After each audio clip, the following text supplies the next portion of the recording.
Hello everyone and welcome back to my channel. In today's video I'm going to be showing you how to make a DIY kitty headband.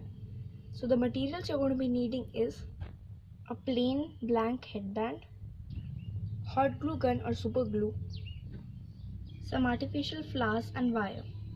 So let's get started. So first you have to cut two pieces of wire and fold them in a kitty ear shape. Now take some hot glue gun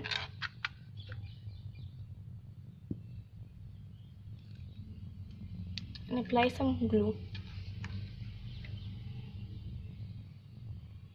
and start placing the flower.